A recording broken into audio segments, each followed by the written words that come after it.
네, 오늘 본문은 예수님께서 예루살렘에 입성하신 일, 우리가 종료주의라고 보통 얘기를 하는데, 그 일과 그 이후에 성전에 올라가셔서 이른바 성전 정화 사건이라고 부르는 두 사건에 대한 기록입니다. 이 두 사건은 하나님과 이스라엘의 이야기에 있어서 절정에 해당하는 부분이라 할 수 있고요. 또한 그 의미에 있어서는 이스라엘은 물론 모든 인류에게 절정이고 엄청나게 중요한 사건입니다. 하지만 이 이야기의 흐름은 우리가 아는 것처럼 희극이 아니라 비극으로 흘러가고, 그러나 그 비극을 단숨에 뒤집는 복음으로 완성이 됩니다. 오늘 본문에 나타난 그림으로 보면 예수님을 사람들이 환영하며 영접한 것 같습니다. 그러나 사도 요한은 그가 자기 땅에 오매 자기 백성이 영접하지 아니하였다. 요한복음 1장 11절에서 그렇게 분명히 말하고 있습니다. 실제로 그러합니다. 겉으로는 환영한 듯 했지만 제한적이고 일시적이었고, 예수님께서 나귀를 타고 들어가신 예루살렘은 그들의 왕을 영접할 준비가 되어 있지 않았습니다. 하나님의 성전이 있는 거룩한 도시라고 일컬어지는 예루살렘은 그 이름에 합당할 정도로 거룩하지 못했고, 그 이면에는 온갖 정치적인 술수와 종교적인 타락과 음모로 가득했습니다. 예수께서 감람산 벳바기에서부터 나귀 새끼를 타고 예루살렘으로 입성하셨을 때 사람들은 그 모습을 보고 어땠을까요? 분명 예수님을 환영한 사람들이 있었습니다. 하지만 이들 중에도 과연 예수님을 얼마나 이해를 했을까요? 그동안 예수님께서 선포하신 하나님 나라와 유대인들이 기대했던 하나님 나라와는 큰 괴리가 있었습니다. 예수님 자신이 하나님 나라이고, 그러기에 자신이 주인 되었던 모든 것을 돌이키고 예수님을 구주로 영접할 때 하나님 나라가 그에게 임하는 것이 사실이고, 그렇게 하나님 나라를 맛본 사람들도 있었지만 그보다 훨씬 많은 사람들은 알지 못했고, 여전히 그들이 기대했던 하나님 나라가 있었습니다. 그들이 원하는 메시아는 군마를 타고 오는 메시아입니다. 로마의 군대 총사령관이 기세등등하게 군마를 타고 오는 것처럼 강력한 힘으로 군마를 타고 입성해서 로마와 헤롯 왕조를 멸하고 이스라엘 나라를 회복시키는 그런 모습의 메시아를 꿈꿨습니다. 그러나 정작 예수님께서는 초라한 나귀 새끼를 타고 예루살렘으로 들어오셨습니다. 물론 구약시대는 주된 이동수단이 나귀나 노새였지만 말은 정복자들의 상징적인 것이었고, 헬라시대 이후에는 왕이나 왕족들 그리고 군대 장군들은 말을 선호했고 말을 탔습니다. 그리고 당시 유대인들은 그렇기 때문에 이런 당시의 유대인들은 군마를 타고 오는 메시아를 기대를 했고, 만약 예수님께서 그들의 기대대로 군마를 타고 입성하셨다면 정말 절정에 이르고 온 성과 나라가 흥분하며 정치적으로도 혁명이 일어났을지도 모릅니다. 그러나 그것은 메시아의 모습이 아닙니다. 일찍이 구약의 스가랴 선지자가 예언하기를 이스라엘에게 임하실 왕은 겸손하셔서 나귀 곧 멍에를 메는 짐승의 새끼를 타실 것이라고 했는데, 그 모습이 바로 메시아의 모습이고, 예수님께서는 그렇게 겸손의 왕으로 그들에 오셨고, 평화를 잃어버린 평화의 도시 예루살렘에 평화의 왕으로 오셨습니다.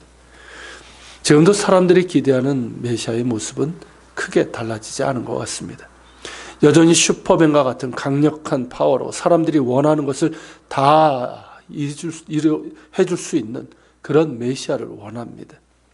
그러나 거기에는 인간의 욕심이 있을 뿐 구원도 없고 참된 평화도 없습니다. 무한한 능력을 가지셨지만 겸손히 나귀를 타시고 오시는 주님, 죄가 없으시지만 우리의 죄를 짊어지시고 그 험악한 십자가에 달려 고통당하시고 죽임 당하시는 주님, 그러나 3일 만에 다시 살아나신 그분만이 우리에게 참 구원과 평화를 주실 수 있는 메시아이십니다. 십자가에 달리신 그분을 볼 때, 그분의 모습에서 그분에게 못질을 한 나를 볼 때, 그러한 나를 용서하시고 사랑하신 그분의 사랑을 볼 때, 그리고 부활하신 그분을 바라볼 때, 우린 도마처럼 그분이 나의 주님, 나의 하나님이심을 고백하게 될 것입니다. 그렇게 예수님께서 나귀를 타고 예루살렘으로 입성하실 때 무리들은 호산나 다윗의 자손이여 찬송하리로다, 주의 이름으로 오시는 이여 가장 높은 곳에서 호산나 하면서 예수님을 환영했습니다. 이들은 계속 예루살렘 사람이라기보다는 계속 예수님을 따라왔던 사람들이겠죠. 그리고 그들 가운데는 하나님의 구원을 바라는 사람들이 있었습니다. 예수님을 통해 은혜를 입은 이들이었고, 예수님이 성경의 예언대로 우리에게 오시는 하나님 나라라는 것을 깨달은 사람들이었을 겁니다. 그렇게 그들은 찬송을 했습니다. 하지만 다윗의 자손, 주의 이름으로 오시는 이라는 이 칭호는 대제사장들과 서기관들의 심기를 굉장히 불편하게 했습니다. 이미 예수님에 대한 반대와 적대적이었던 이들이었지만, 이러한 칭호는 이스라엘의 참된 왕인 메시아를 가리키는 말로, 이스라엘의 참된 왕으로 불려지는 이가 유월절을 앞두고 예루살렘에 왔다는 것은 극도로 예민하고 두려워할 수밖에 없는 일이었습니다. 유월절은 이스라엘의 3대 절기 중에 가장 크고 출애굽과 직접적으로 연결되기 때문에 유대 민족을 지배하고 있는 로마에 대한 반감이 강해지는 시기이기도 합니다. 그래서 로마는 유월절이 가까이 오면 가이사랴에 있던 총독이 직접 추가로 군대를 이끌고 와서 어떤 동요나 반란이 일어나는 것을 미리 차단했습니다. 이런 상황에서 이스라엘의 참된 왕이라 불리는 인물이 예루살렘에 모여던 유월절이 되면 100만 혹은 100만이 넘는 그런 사람들이 오는데, 그런 사람들에게 환영받는다면 로마가 어떤 조치를 취할지 두려웠고, 그렇게 되었을 때 로마에서 권력을 부여받고 있는 이 대제사장 무리들은 자신들의 기득권이 흔들릴 것을 두려워했습니다. 무언가 조치를 취해야 했습니다. 하지만 명분이 있어야 합니다. 그런데 예루살렘에 입성한 첫날 그 명분이 주어졌습니다. 그들이 가장 중요하게 여기는 부분을 예수님께서 정면으로 뒤집어 버리셨기 때문입니다. 예수님께서 성전에 들어가셨을 때죠. 그때 성전 뜰에는 돈을 바꾸는 환전상들과 희생제사용 짐승들을 파는 장사꾼들로 인해서 시장판이 되고 말았습니다. 당시 통용되던 화폐는 로마의 주화였지만 거기에는 자칭 신의 아들이라고 하는 황제의 얼굴, 황제 숭배가 그때 있었는데, 그 황제 얼굴이 새겨져 있었기에 성전에 드리는 용도로는 부적합했습니다. 그래서 아람의 동전으로 환전을 했는데 그것을 업으로 하는 환전상들이 있었습니다. 짐승을 파는 이들 역시 먼 지역에서 오는 사람들의 경우 오는 도중에 이런저런 이유로 짐승이 상하거나 죽는 경우가 생겨서 이들의 편의를 위해서 생겨난 직업입니다. 하지만 이들이 그 일을 하는 자리는 성전 밖이었습니다. 지금 예루살렘에 가면 성전 남쪽 계단 우측에 그들이 그런 장사를 하던 자리가 있습니다. 아마도 평상시에는 이들이 환전을 하고 거기서 이제 짐승을 팔았겠지요. 하지만 유월절이라는 대목 아닙니까? 얼마나 많은 사람들이 옵니까? 그 대목에 많은 환전성들과 짐승을 파는 상인들은 성전 안뜰까지 들어왔습니다. 사람들은 당연히 누구에게서 돈을 환전하고 살까요?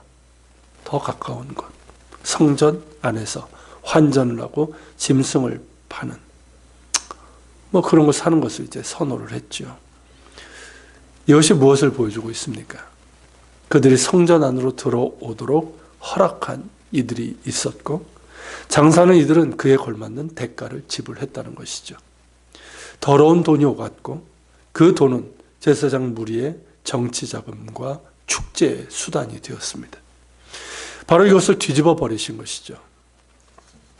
예수님은 크게 분노하셨고 이들의 장사판을 뒤집어 버리셨습니다.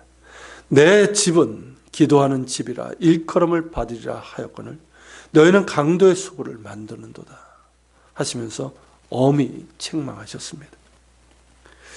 성전은 하나님의 집입니다. 하나님께서 땅 위에서 그의 백성과 함께 사시겠다고 공언하신 장소입니다. 그곳에서 당신의 백성들의 죄를 사하시고 그들의 기도를 들으시며 그들에게 은혜를 주시고 복을 주시겠다고 하신 장소입니다.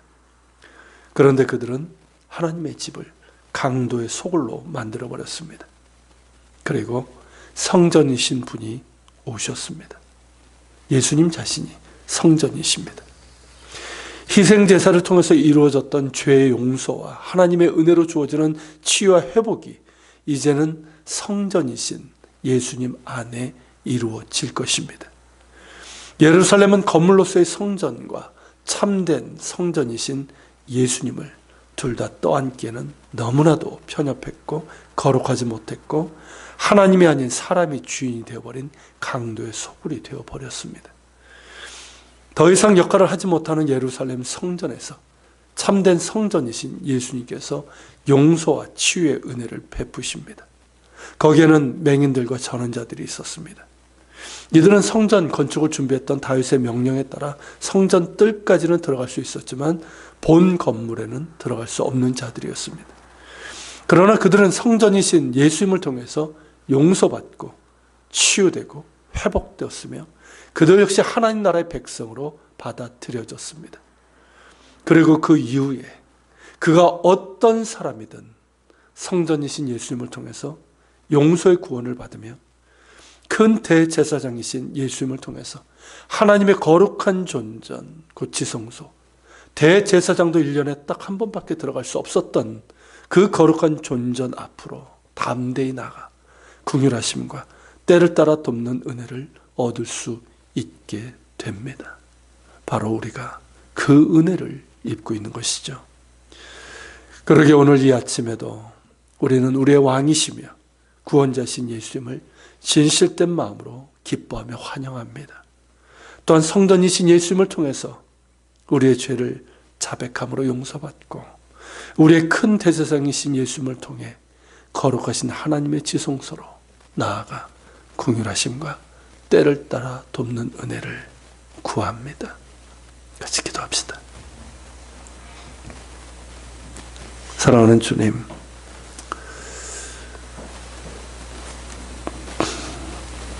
우리의 왕이며 구주신 주님을 환영한 듯 했지만 알지 못했던 그들, 겸손의 왕으로 평화의 왕으로 오신 주님, 그리고 참된 성전이신 주님을 이 시간 우리가 바라며 주님을 기뻐함으로 환영합니다. 또한 주님, 성전이신 주님 안에서 우리가 하나님의 거룩한 은혜 보좌로 나아갑니다. 이 시간 우리가 주님을 바라며 주를 구할 때 긍휼하심과 때를 따라 돕는 은혜를 허락하여 주실 줄로 믿습니다. 같이 기도하며 나갑시다.